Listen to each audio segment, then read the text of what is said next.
Thank you so much, all of you, for showing up. I realize that showing up for something that's a little feeling a little bit like, wow, this came out of nowhere. And then also navigating tech issues on the Mercury retrograde. I applaud you for being here. And for those of you who are watching the recording afterward, this is a transmission conversation, and you watching this video after the fact is going to nourish you and deliver whatever codes are meant to come through in this conversation today. So don't worry about whether or not you were here live. I designed this so that you could consume this content at your own pace, and I hope that it guides you and serves you and clears up any misconceptions that you might have about energy and astrology and the cycles that we're a part of right now. First, I want to welcome, I did welcome you, but I want to officially welcome you. For those who've actually said yes to this container, there were codes built into the invitation that I had to deeply process before I could even offer this container, which is why you were invited sort of right before it started. Those codes included very specific gates, very specific blocks in identity, very specific hurdles that we were meant to kind of jump through or overcome for ourselves. And we were also navigating these instinctual yeses and these more mental or emotional mixed signals. And so for those of you that actually showed up here today, or for those of you who are actually watching this recording, you also navigated so many different variables in order to receive this. So I applaud you for even being with me right now. Why am I doing this right now? I am offering this right now. First of all, I have felt compelled to offer content like this.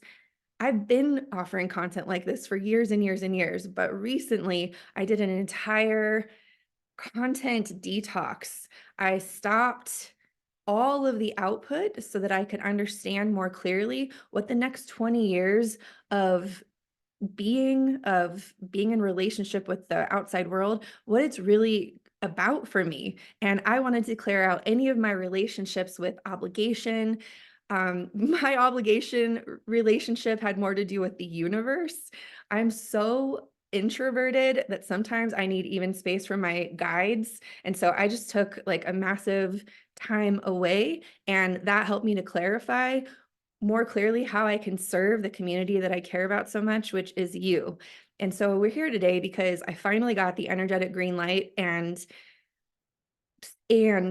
we're on the edge of a massive threshold. We are changing into this new era that is going to initiate the next 20 years of our life. And so this initiation, this moment right now, is so potent for directing our focal point and generating the experiences that are our stepping stones into a whole new reality that's going to unfold most potently over the next 2 years, and then absolute blooming in 2026. And I realize that's a little bit far away, but all of these cycles are continuations of cycles. And now is the moment where those that I'm connected to, those I see as leaders, those I see as heart-centered servants to all of the humans that exist, those are the ones that I want to serve.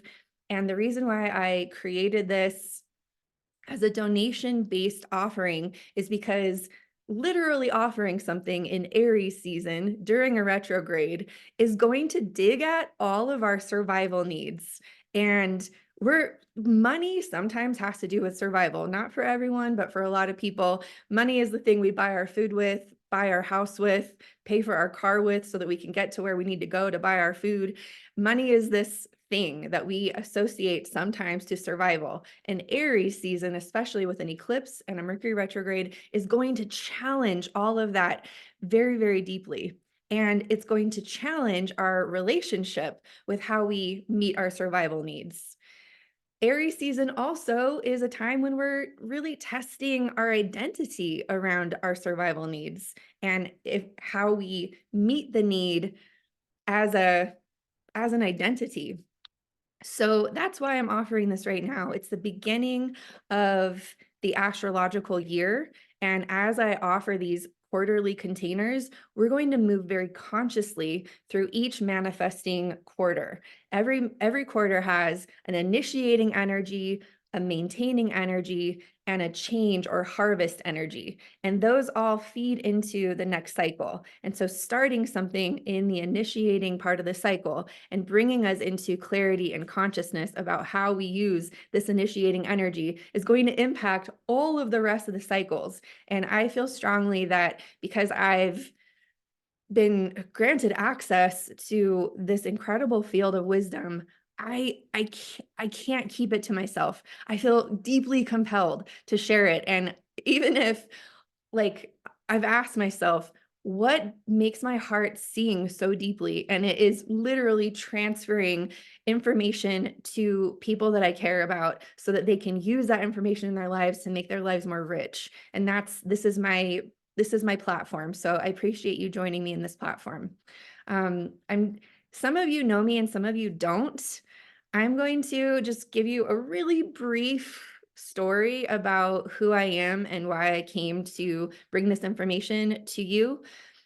It started actually in a time when I was in a lot of avoidance of my truth. I was in a lot of avoidance of the nudges that spirit was trying to give me. Like you know how they say that at first it's a tap on the shoulder and then you get the signs and then suddenly you get the sledgehammer. My sledgehammer came in the form of laser hair removal. I actually was on a path to perfection and I was spending a lot of time without my clothes on. And I really cared at that moment about becoming so perfect that I didn't even have hair around my butthole. It was massively important to me, and I was willing to pay thousands of dollars to make sure that that happened. And I will tell you, laser hair removal on that part of your body is like self-inflicted trauma.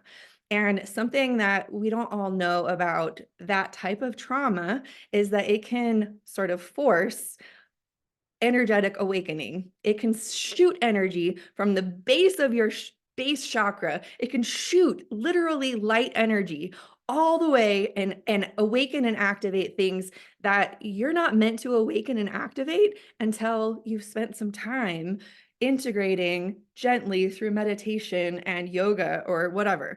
A lot of like gurus and masters will not tell you to shoot a laser at your butthole for enlightenment. And there's a reason why they don't tell you to do that, is because when that happens, it can be really disorienting and destabilizing for your life.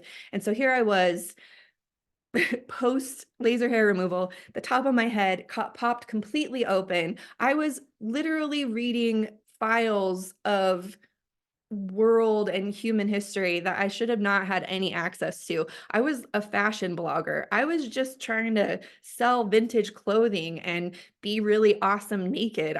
Like this was not my curriculum to become a keeper of esoteric wisdom. But here I was with as much esoteric wisdom as I could possibly handle. I appeared to all of my family, and I was in the blogger community. I was a relatively famous blogger. All of a sudden, I appeared to be absolutely out of my mind. It was very disorienting. So for a couple of years, I straddled the line between like absolutely batshit crazy and maybe there's some spiritual enlightenment to this. Maybe there's something important about all of this. And eventually, I ended up embarking on a path to make it all make sense.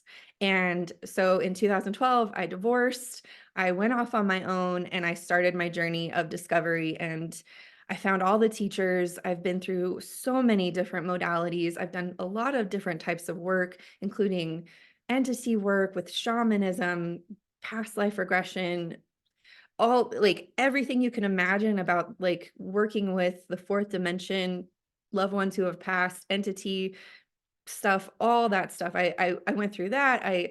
All the time I was like putting astrology together with the voices I was hearing in my head. I was channeling crazy weird downloads. I learned how to Navajo weave because I felt like I had Navajo grandmother sitting over my shoulder all the time. Like, it was a wild, wild time.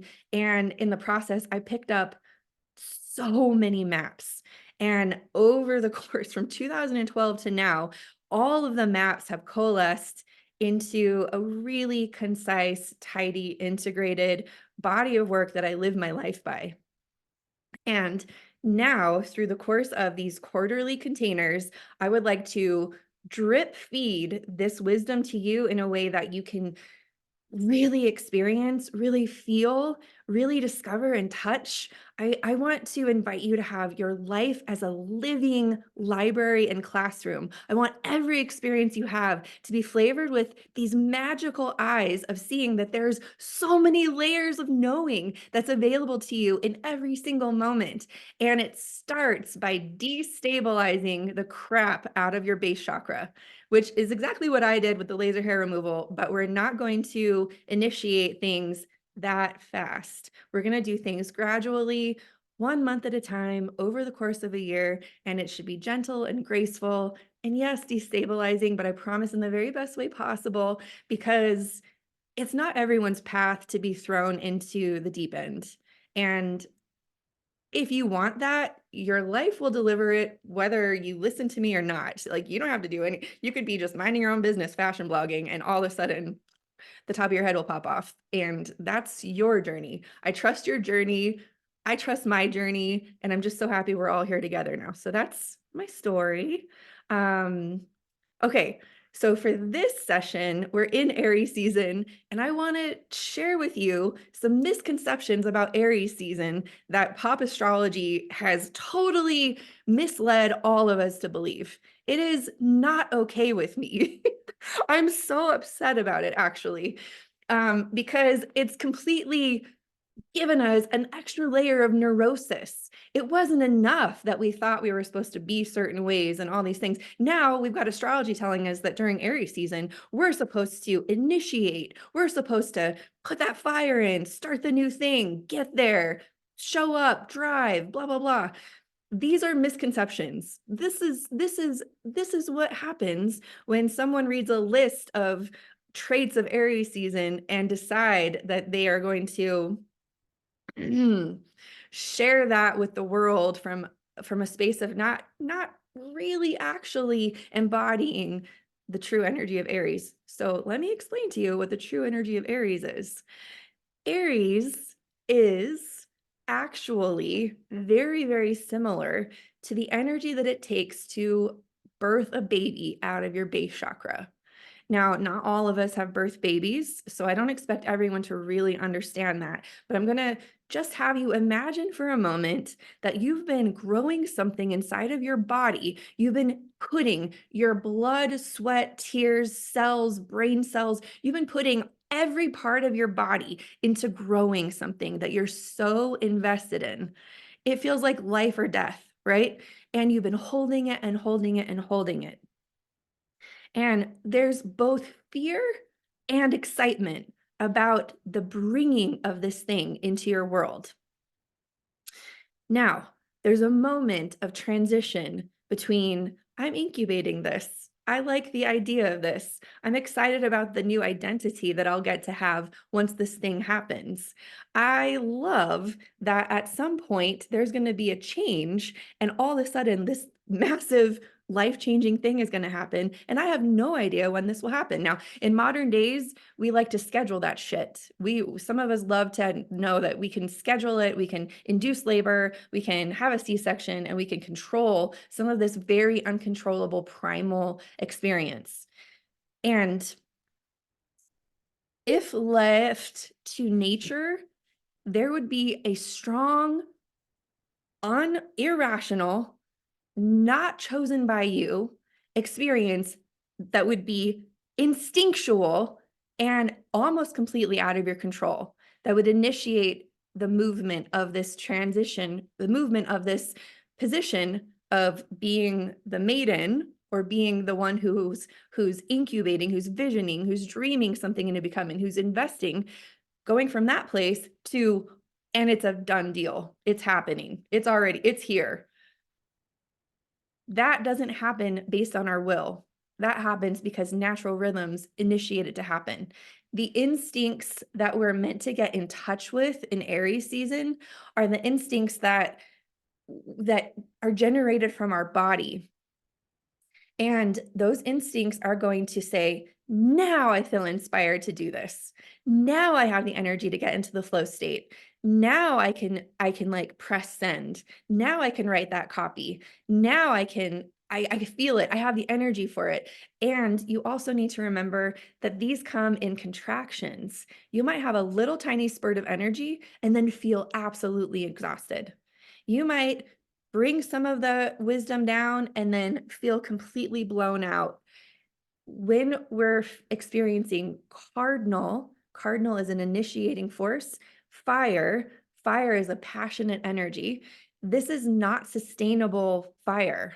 This isn't fire we're meant to continue pushing.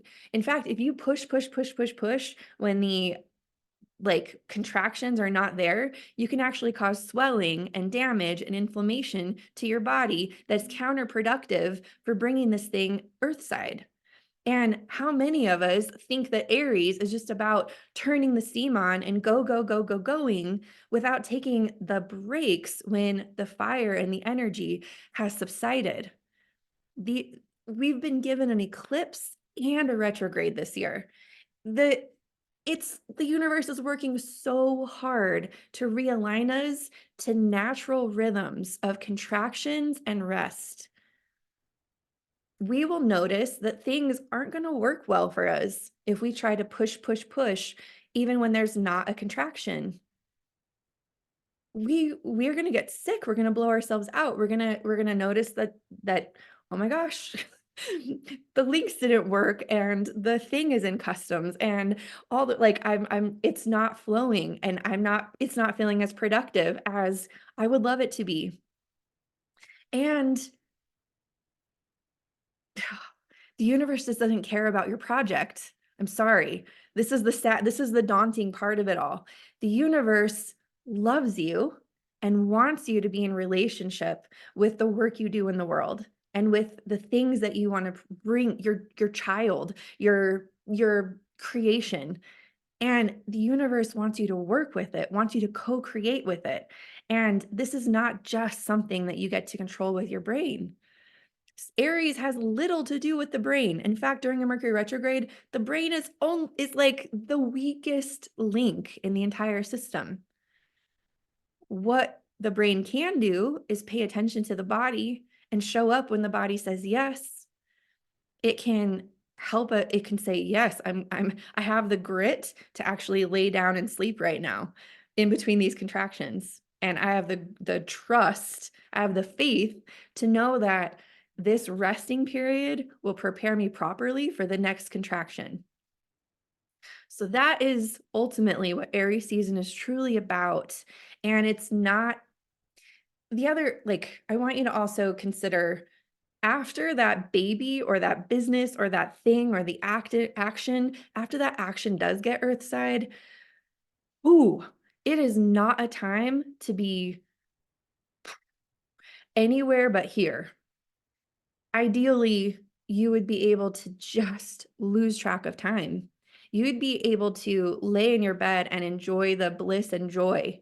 You'd be able to attend to every little need that your body feels or your new creation feels. And that ability to be so present and responsive is another thing that Aries is trying to get us to do.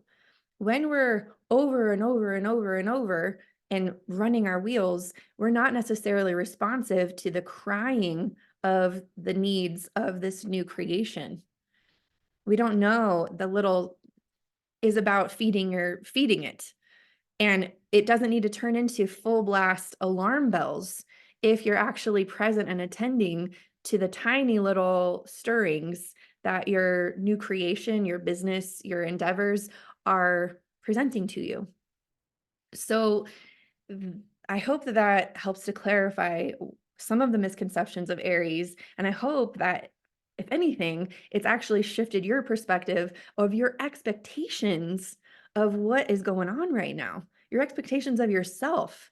We're cultivating a new identity in Aries. And my hope is that the identity you're cultivating is one that's in right relationship with every single aspect of yourself. And so the next piece I would also like to share about Aries season. Another reason why I decided to start all of this during this time is that Aries also is a temple. You know, a lot of people will say that their sun sign, that they'll say, I'm a Virgo, I'm a Pisces, I'm a Sagittarius. They're going to say, I am, that's my identity. I am where the sun was, the temple that the sun was in when I was born. Now, this is also a misconception. You are not the sun, and you are not the temple that the sun was in when you were born. Aries is a temple, and the temple has rules. It has a gate. It has a light that shines upon it that influences us, and it has certain initiations that it wants to give you. And whether you have a sun in Aries or any planet in Aries, just being alive during Aries season is that you're alive in this temple. And part of the things that this temple wants to teach us is to move through gates of fear or gates of initiation around getting our base needs met. Getting our base needs met with the amount of money we need. We're only going to spend our money right now on things that are literally going to put food in our mouths. We're very practical during Aries season. We are, yes, we need to get those blankets. We need to get that food. Yes, we need to get that, but we're not doing anything extra right now because that's not that's not applicable to my survival at this moment. So if you are an entrepreneur and you're launching things during Aries season, or you're thinking of investing in things in Aries season, you're going to decide, is this mandatory for my survival? Do I have other needs that need to be attended to and invested in? Maybe the answer is yes. Maybe the temple of Aries is, you've been blessed and this is never an issue you need to think about. If it's not about money, it might be about time. It might be about energy. It might be about your ability to attend to everything that's asking for your attention. That could feel like survival for you. So, how are you navigating your survival around all of these demands? And how can you meet those needs in a sustainable way? So hopefully during this Aries season, you can ask yourself those questions and bring yourself into greater presence with any conflict that comes up during this temple period. Now, for the next part of this conversation, I would love to talk about what's happening over the course of the month in context with the rest of time. I'm not going to go too far back in time. We're not going to go over all of time and space, but I do want to put it into context where we are right now and where this Aries season is taking us for the next leg of the journey. Um,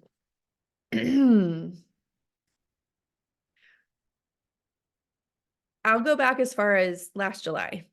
Last July, the North Node moved into Aries, and it's been asking us to evolve through Aries ever since then. And so what does that look like for us? Okay. So I'm just briefly going to go just a little bit before that. Before that, the North Node was in Taurus. Before that, for 18 months, the North Node was in Taurus. And when the North Node was there, it was bringing up a bunch of boundary issues in our relationships. So for 18 months before last June, we were completely dismantling codependency issues, any kind of agreements that we had with others that didn't feel like a good deal for us. So there could have been a whole bunch of crises that came up. The best case scenario is you got deeper confidence in your ability to meet your own needs, and it completely dismantled any dependencies that were toxic, that were not serving you, that were not sustainable. And this would have created some kind of crisis around certain relationship patterns, whether that was a relationship to a business, a person, a substance. This happens in one area or another in your life. But I will tell you, increasing in personal internal security was what it was about. And then it delivered you into Aries, which is like, okay, now that I have some internal security, who the hell am I? Who am I? I am not the role I used to play in my business. I am not necessarily just a mom or an entrepreneur, or I'm not like all of these labels. So who am I? So there has been a lot of soul searching since July. And it started out with the external world defining who you are. And then it got closer and more personal. It's getting more and more personal every day that goes by, to where we're in a space now in our relationships. Who am I in this relationship? I used to have these relationship patterns. I used to have these coping strategies. I used to be okay with intellectualizing my feelings to keep the peace between the two of us. I used to all of these things, and that's actually not who I am.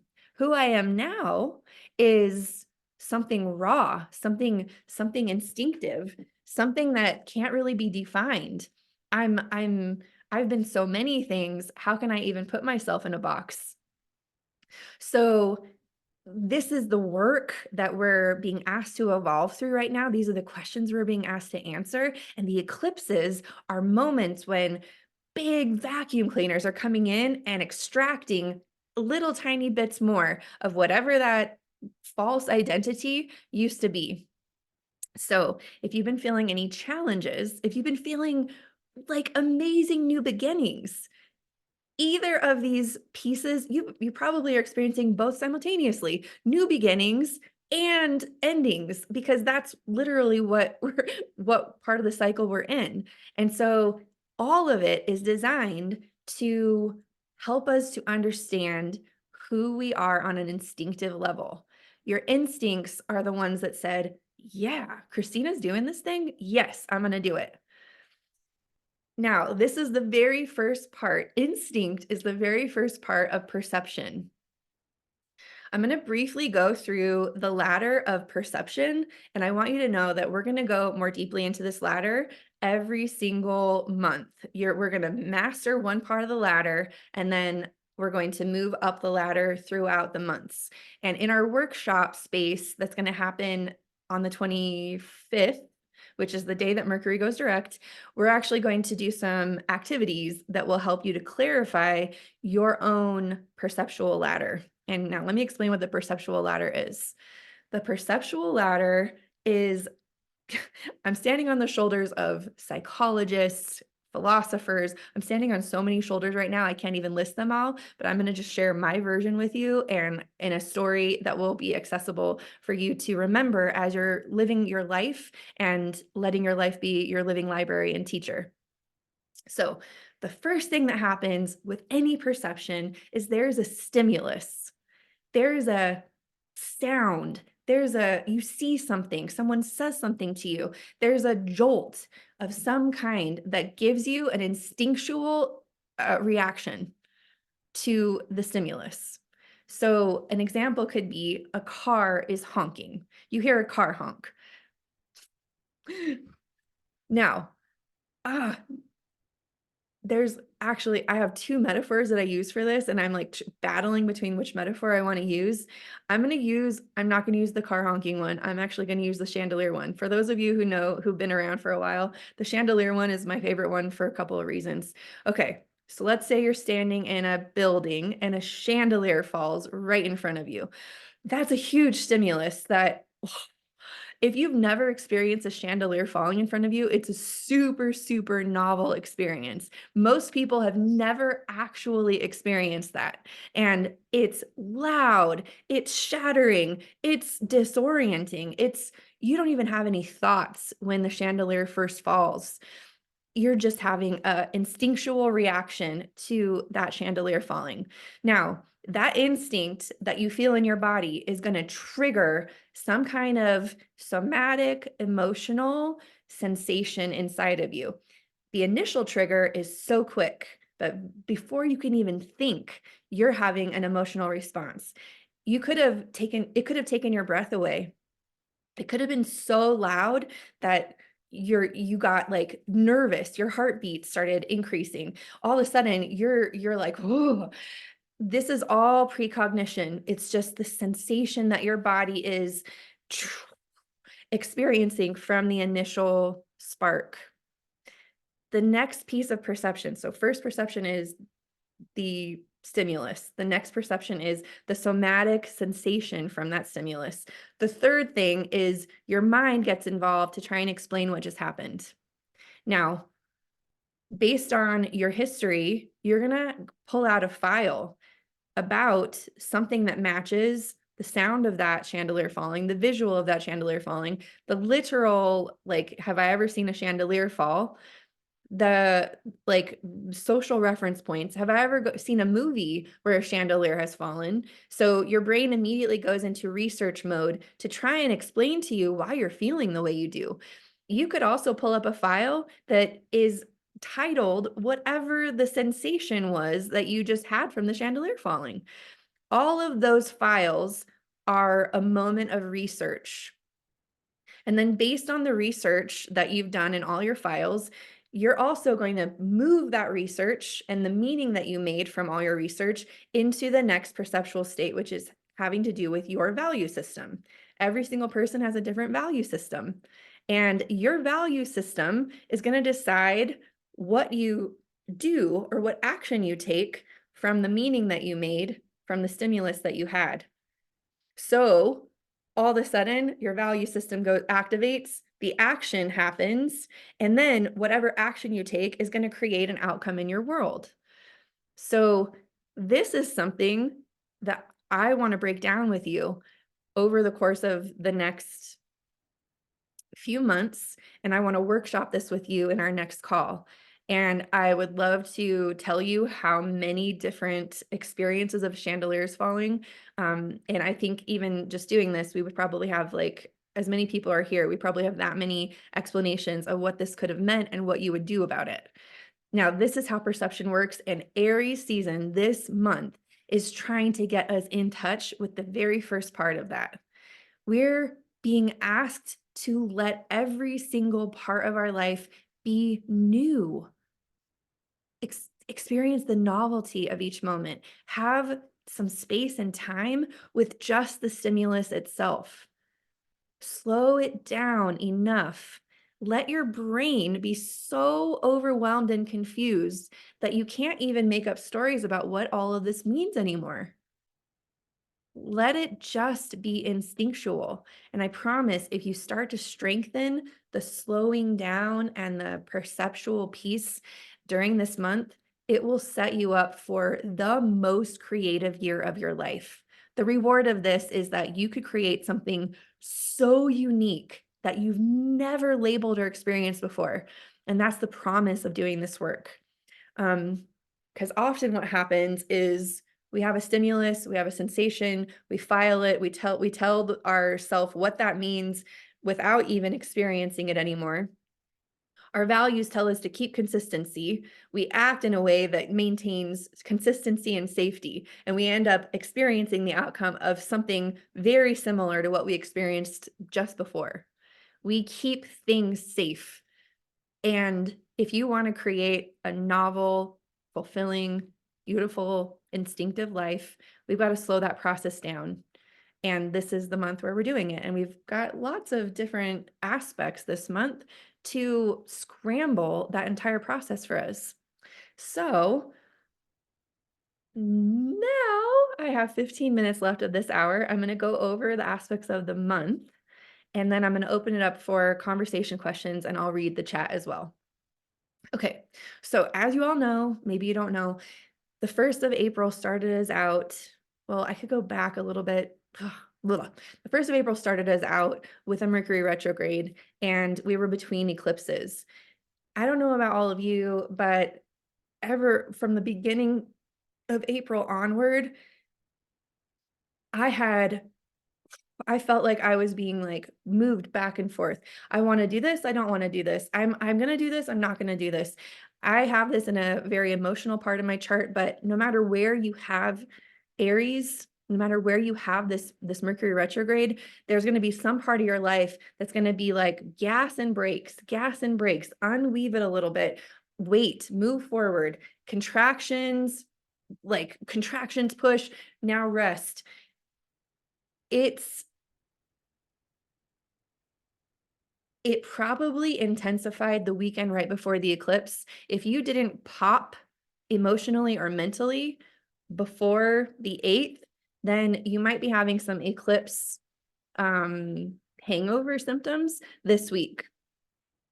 And all that means is that, gosh, you're processing so much unconscious change or conscious change. You may as well just let your body do what it does. Give yourself the grace and space and take a deep breath and trust that life is holding you.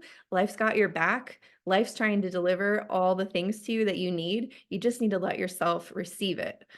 And so I could tell you that the eclipse also was designed to feel like a fresh start.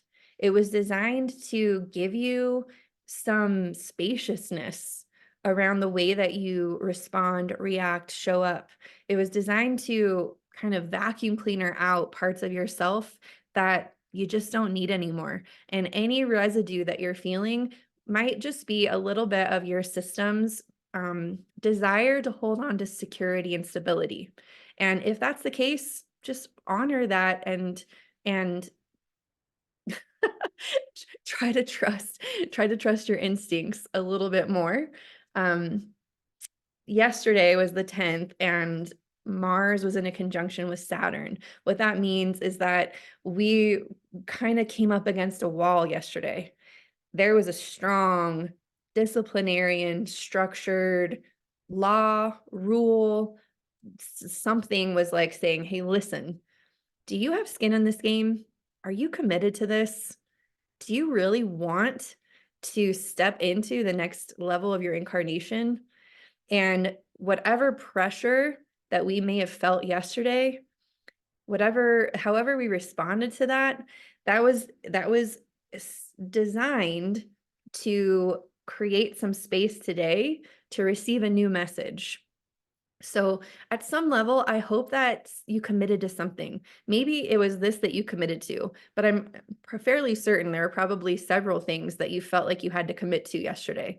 And that commitment opened you up to receive a whole new message about the world. Today, the sun and Mercury are in an alignment where they're eclipsing. It's just that Mercury is so tiny, it doesn't actually look like an eclipse to us.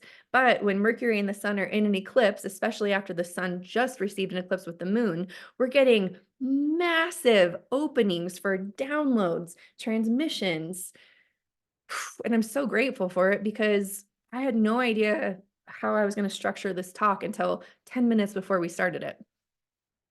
And I was up in the middle of the night like, oh, is this or I I I got some downloads, but they were so like they were not in a structured way. They were not necessarily in a way that I could deliver them to you. So I'm really grateful that I got that structure right before we started.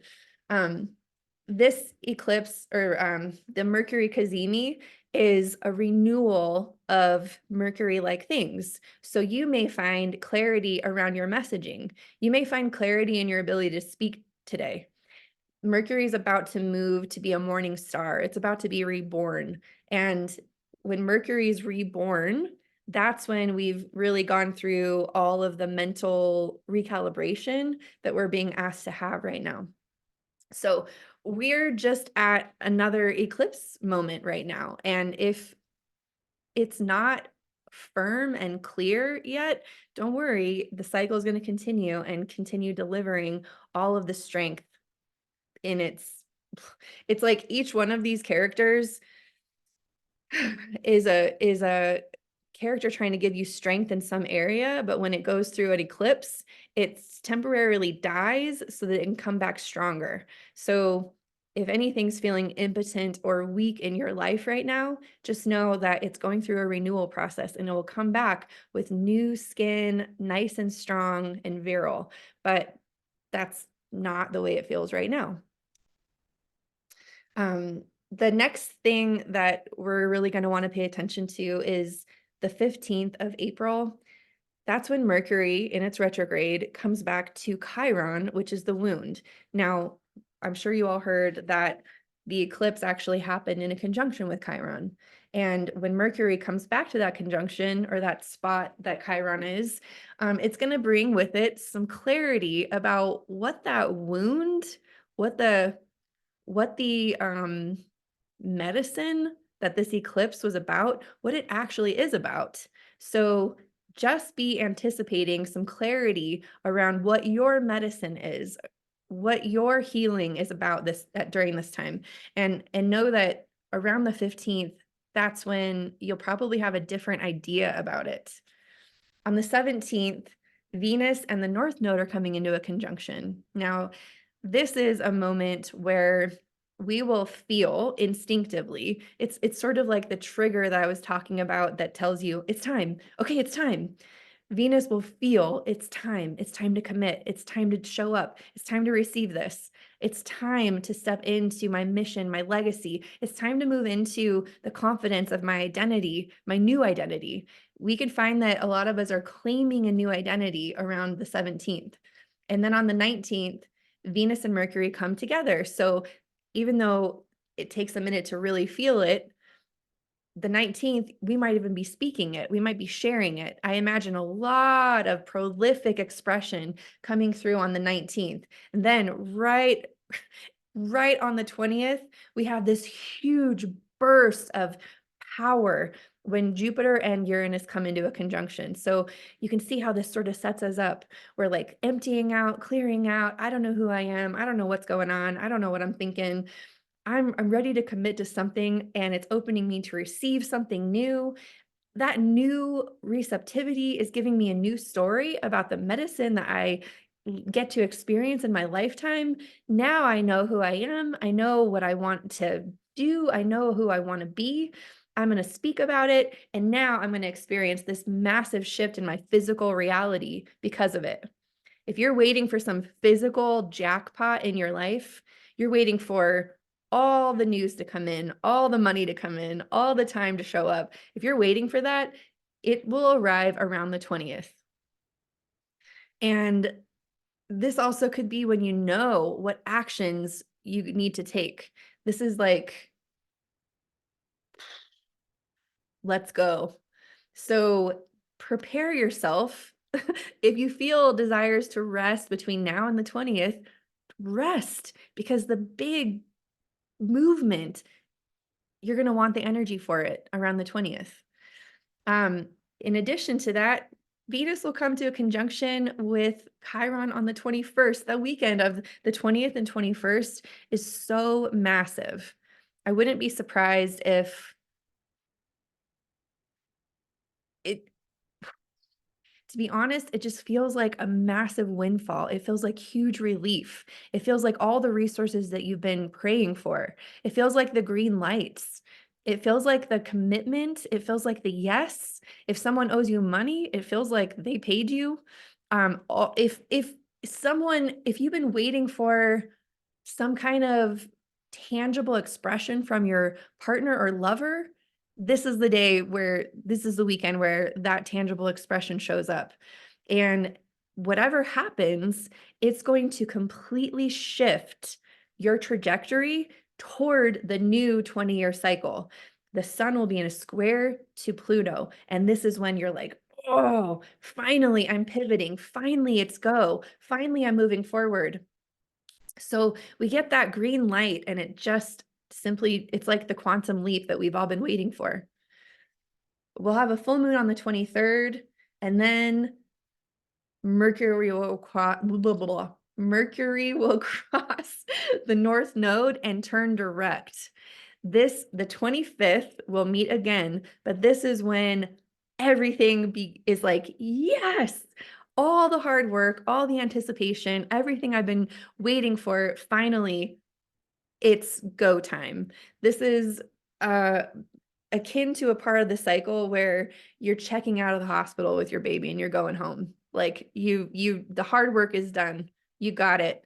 Things are about to be so right with the world by the 25th.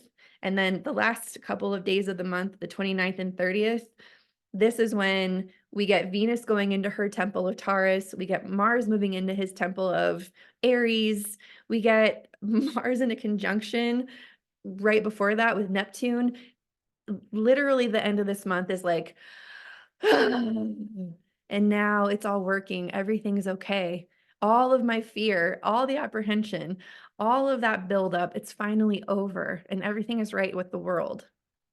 So that's part of the reason why I was like, I got to start this now. People are in it right now. People are navigating so much uncertainty. People are navigating survival issues. People are wondering if the baby's going to be okay. Is it going to survive? Are we going to get through this? And the answer is absolutely yes. You're not, the universe has your back. You're not being duped.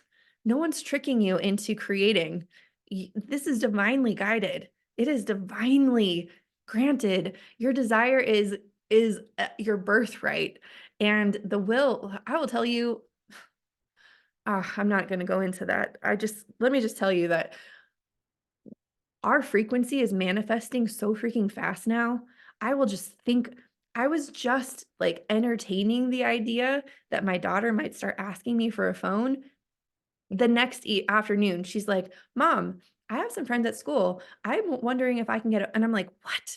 You've never ever asked me if, like, why am I because all of a sudden I was navigating the vibration of my daughter being old enough to ask me for a phone. And then she did. Our influence over the people in our lives is so, so powerful right now.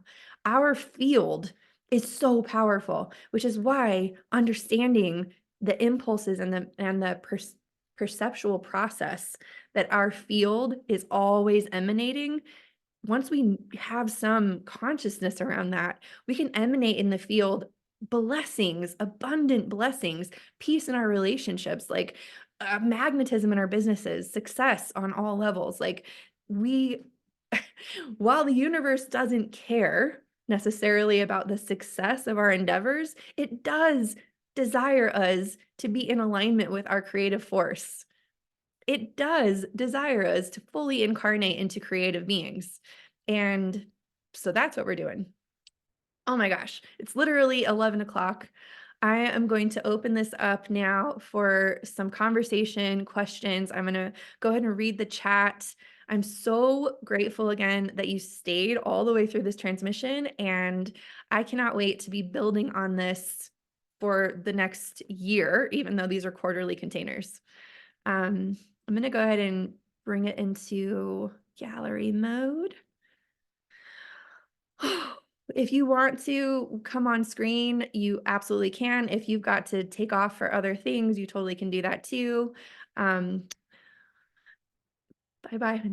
Thank you for coming, Paige. Let's see. Okay. Oh my gosh. There's actually a lot of chat here. How about before I look at chat, we just open it up. If anyone wants to ask more questions or share anything that they experienced while they were listening, please, let's open the floor.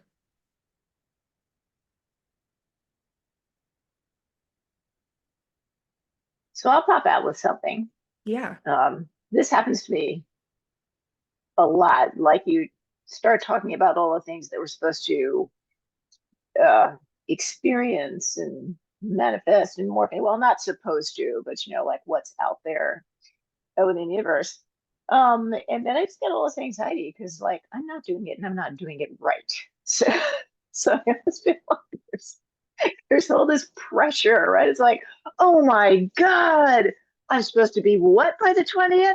Well, fuck, I'm not even halfway there. Yeah. And then it's just like anxiety.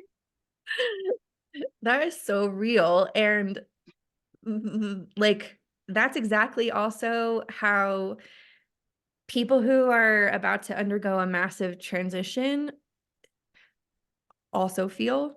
Like, we always don't feel ready right before a big transition. There's no amount of preparedness that we can actually be before something massive moves or changes. And this movement or change, like, because I know your chart, Lisa, this movement or change is happening in your 12th house, which is an unconscious house. And so you might not have a consciousness about the changes that are going on, they're all moving. It's like subterranean for you. It's plate tectonics. It's volcanic for you. It's not necessarily something that's being generated by your conscious self or by your relationships or by anything else. It's not even, the other thing is, you, none of this is being triggered by you. It's being triggered by life and your instinctual nature. So I I hear all of that, and it's a natural part of the process because we think that, gosh, well, we should have some kind of conscious effort in this process. And literally, there are some things in life that you can't participate with your will. Hmm. You can't. Your will Damn isn't it. the thing that actually Hmm. does the thing in certain circumstances. That's that trust thing again, isn't it? It is. Trust, allowing. And the Yeah. 12th house is all about faith. And so you're like, this is your opportunity to just navigate your identity and your relationship with faith. Okay.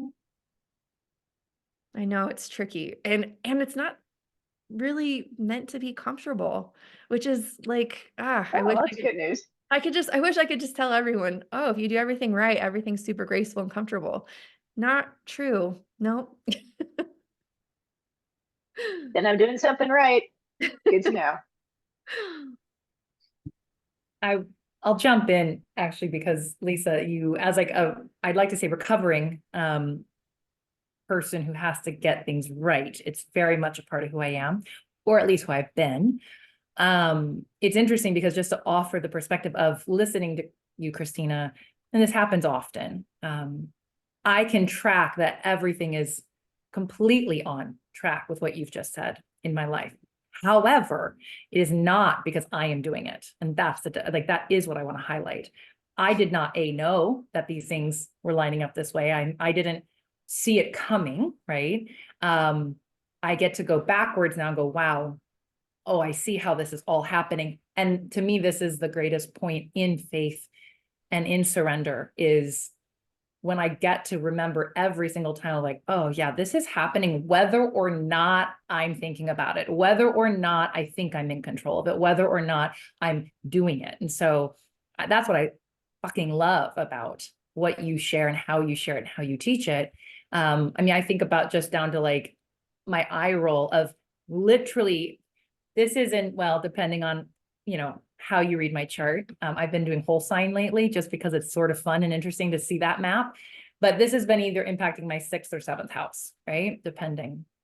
And so, of course, I think it's my 7th house because everything in my world is relationships, typically. And so, but sure enough, on the day of the eclipse, I meet someone new out of nowhere. There was not, couldn't, I mean, I was going down a whole different path with what I was thinking about. So the reason I say that is we aren't to do anything right or wrong. It's just happening. It's a happening and we're a part of the happening and we have more or less consciousness around it. And now, of course, what I was becoming aware of and sort of my question, though I think I answered it myself. But if you have any more to say, you talked about the instinct. And what I was realizing was ever since Monday, I have been in this like, oh my gosh, like I can see where this fear is and I can see where my apprehensions are. And I'm really trying to like peel. I am getting very conscious of like, what are my patterns and how do I tend to perceive things, right? I didn't realize I was looking at my perception. What do I value? I didn't realize I was breaking that down, but I was like, so what's really important in a relationship or what do I really want in a relationship? And all of a sudden it's like reorienting and terrifying simultaneously because it's up against my major wound. But that was my problem was at first when you said instinct, I thought you meant that like, I tend to go for a certain person or I tend to not go for a certain person, right? But I am actually now thinking that's not instinct. That's actually even later. It's like perception and value. It's because the instinct was immediate. It was so fast. I think I could have missed it, but it was literally sitting at the bar, seeing this person and going, huh, that was it. That was the instinct. And then I feel like everything since then has been mental. And like, but what about the, nah, nah, you know, right? So then I just wanted to, I guess, pause because it wasn't the like, ooh, it wasn't that either. It wasn't like, oh my God, he's so sexy. He's so hot. It wasn't that. It wasn't at all that, but there was an instinct. There was an impulse. There was something. So I'm just curious if you had any more thoughts on instinct versus perception, but either way, it's just brilliant. So thank you for everything. So I think you totally answered your question. I'm so happy that you did. And I also wanted to share with all of you, Amanda just released a book called Becoming Free, and it is it is all about like the freedom to choose and is all the choices actually freedom or so and I have a sneaking suspicion. I don't know, Amanda, if you know the Enneagram, but I have a sneaking suspicion that you're an Enneagram 7. And so, oh, you're No, I'm a 1. However, 1's evolved to 7 during growth. right, So I'm much more like a 7 these days than I ever used to be. because you're evolving. Awesome. Well, I don't know, Amanda, if you want to drop the link to your book in the it's a great book, and Amanda is an incredible writer and person, and she's explored like the issues around in which is why I think you answered your question. You're right. If you have a thought about it, it's not an instinct. Harley or Sabrina, do you guys want to talk about anything, ask any questions, share the way that that landed? I I think the biggest I thing mean- for me, excuse my voice, is that's coming up is I feel like a lot of big things have landed in my lap recently. And there's this like expansion, and then you kind of have to hold it. You kind of have to hold it and ensure that you can take that next step further, breathe in just a little bit more, like bring in more air. And I would love your insight on, I would love a Christina metaphor on how to walk through that.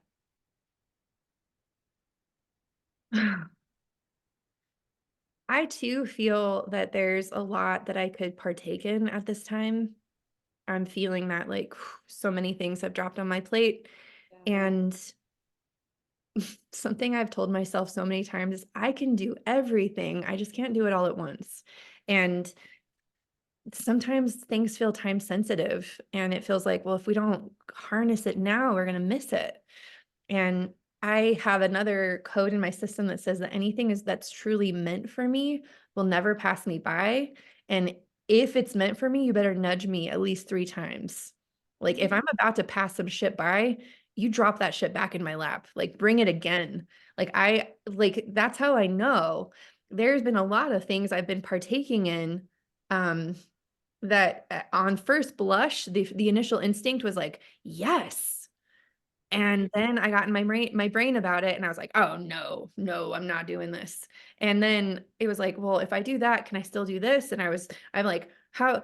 So freaking, if you just sort of say, all right, fine, I'm willing to do all the things that bring me joy, all the things that feel exciting to me, and I can't do it all at once. And if I am supposed to do it all at once, you need to also give me the path that's the most graceful so I can integrate all of this, and nudge me a few times. Like I have really specific codes for signs that have nothing to do with numbers. Like they're so personal to me. And I know that if I see that sign, it's an absolute green light. We've been shaking you, Christina. You have to say yes to this thing. So create some Can you give an relationship. example of like what that code is? It Okay. doesn't need to be yours specifically, but like how specific do you get with that? Mine is so specific. I will actually share it with you because there's no way you guys can have any control over giving me this. There's no way you guys can like manipulate the sign. There is a outdated Nevada license plate that's a novelty license plate that has a white horse on it. It's a blue license plate with a white horse, and you have to pay for it. And it got discontinued before 2018. So only cars that were purchased before 2018 and paid for the novelty plate will have the white horse on the blue background. That white horse, that license plate, that's my special sign. If love it. if that car gets in front of me, if I like turn in a parking lot and it's there, what I take a time out and I say, whoa, what am I contemplating right now? What is that? Like, that is, it's significant and it's so rare and it's so specific. So that's an example of my sign. Like, and it happens in the most important times. They never show up when I'm just like picking my nose while I'm driving. Like, it's not, it just, they don't do that to me. I love that. That's so helpful. Mhm. So yeah, nothing that is meant for you will ever pass you by. That could be a code. If it's meant for you, nudge you 3 times. If you're about to pass it by and it's a time sensitive issue, nudge me 3 times, and or give me a really clear sign that cannot be contrived. Do you, I'm gonna ask this wrong, but I'm gonna ask it anyway. Do you have like, how do you keep all of your codes stored? Um, I'm over here picturing the like spell book from Hocus Pocus. That's I the only way to keep them. There is a way to put them down on paper. Um, I can just give you a quick thing. So get a piece of paper out and then write 3 columns. I think I might have, some of you have done this with, I've done this before. You write 3 columns. The first column is going to be all the things that you desire. And the last column is going to be all the things you're afraid of. Now, there's also going to be a middle column, and the middle column is all the things you believe. Now, what people don't realize is what you believe is your codes. Most people don't even know what they believe. It's like crazy. They believe their desires and they believe their fears, and they don't even know what their universal codes are because they are so immersed in their desires and their fears. So you want to separate these things out. And the way that you know it's either a desire or a fear and not a true code or belief is that codes can apply to everyone. Hmm. So let's just give an example. I'm desiring to move into this new apartment. I was doing all kinds of like code and magic work to move into this new apartment I'm about to move into, which is literally manifesting at the end of this month. I desire to move into the apartment. Okay. I want it so bad. It's so good. I want it. I'm afraid that I won't be able to do it. I'm afraid I won't have the resources. I'm afraid my partner will not show up and do it with me. I'm afraid all these things, right? Those things do not apply to anyone else in the world. They're not beliefs. These are just feelings. These are just fears. This is me entertaining myself, right? The code that's in the middle of this is whatever is meant for me will never pass me by. If it's in my highest and greatest alignment, it will happen as long as I'm bold enough to say yes when the entry point comes. That is a universal law. And I can only buy into universal laws. Now, I know that the sign thing seems so specific to me, right? But the belief in the sign thing is any person that conditions the field to receive signs will receive them. Mhm. That's the belief. So if you condition the field to give you signs that you're looking for, it activates the reticular activating system in your brain. Your brain will look out for the signs when you need them. And that's a scientific proven fact. So I can believe it. And I can believe it for every person alive, which makes it a code and a belief, I don't desire that I can that my that I can't I don't have a desire that I have a reticular activating system. And I'm not afraid that I don't. Hmm. Everyone does. So it goes in the middle column. So you can do this with everything. You can like, I desire to be able to handle everything that life brings me. I'm afraid I won't be able to. What's the code in the middle that's universal for everyone? Mhm. And that, when you can break it down, you'll find out that you've always been right about your codes. Your belief system is the truth of your experience, not your desires and not your fears. I love that. Thank you. Mhm.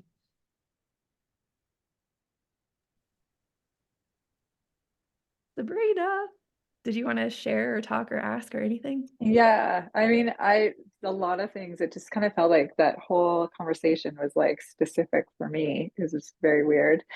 And I was, yeah, I was like texting Paige, I'm like, this is all what's going on with me. Like I literally have felt like I've been through like a meat grinder from April 1st on. Like it's just been, one thing after the other. The kids have been perpetually sick. Like I am no sleep. Like I feel like on death's door here. And I've got this photo shoot that I've invested a ton of money in, like just keeps getting more and more expensive as the days get closer to it.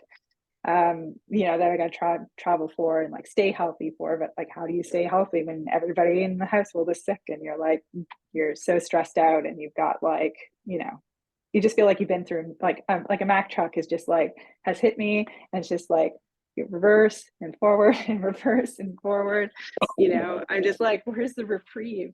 Give me some reprieve, you know? Yeah, like I just did that, like this part I know is necessary. And that's why this like eclipse hangover is like a thing, because that's how I feel. Like all week, I've literally had a headache. I literally feel like I've had a hangover the entire week. And I have not been drinking and I've been drinking water and well hydrated. Like there's no reason for me to have this headache. It's just like I feel everything so viscerally around this, which is like shocking to me. I think that was the kind of the craziest thing. And hearing you talk about what's going on with all the planets and what to expect, I'm like, oh my God, well, this makes the world of sense, for what it's been like from April 1st till now. So yeah. It might not make you feel better in the moment, but on some level, the relief that you're not, that like this is actually what the climate of right now is about, it might actually loosen up some energy moving forward, where you know that there's an ending point, there's going to be a changing point to all of this at some point. This too shall pass, and you haven't done anything wrong to make all this happen. It's just Yeah. it's just been part of the thing. We know Mhm. that this is going on in your sixth house, and the sixth house is about your daily life, your health, your daily Mhm. energy, your rituals, routines, the things that make life function properly. And so, Yeah. and it's gonna pass, like right Why? fourth, it's gonna go into your relationship sector, and it's gonna bud and open up all kinds of relationship opportunities. I mean, that's the good part. Like it's interesting to know in retrospect why I've been feeling so viscerally this way and why so many things. I just feel like it's like a turmoil every day. And like kids being sick, everyone's routine is off. Like it's just everything has just been, not like my routine typically like 98% of the time. So like this month is just not going to be like my routine at all. But having that extra layer of like, yeah, your household, everything that typically keeps me grounded, being all up in the air and kerfuffled, like that is crazy. But I do feel better knowing that there's a way out and this too shall pass. It's been exactly what I've been saying to myself all the time. Yeah, like I just find it very, very interesting to look at it like for where we are now and just look at it in retrospect, because like Amanda, like I didn't know these things necessarily. Like I didn't know that I was like ready to be put through the meat grinder for all the way up to the 15th or the 20th. But it's interesting to know like it is nothing that you've done. This is just part of what kind of is happening. And yeah, like it does give me a little bit more like like I can take a breath a little bit, not crazy Mhm. basically. Yeah. Well, yeah, it's my brother recently told me about this new fresh hell that I'm entertaining called intellectual bypassing. And he said that for some of us, just feeling feelings can be so difficult and overwhelming that we think that if we understand why we're feeling that way, it can help the feeling to go away. And I thought that that was actually a very sound way of living life. Mm. And the comforting thing is that there are some periods of life where even intellectual bypassing isn't an option. And we just have to, we're just feeling everything anyway because our brain is literally like burned out. And like it's not every season that's going to be that way.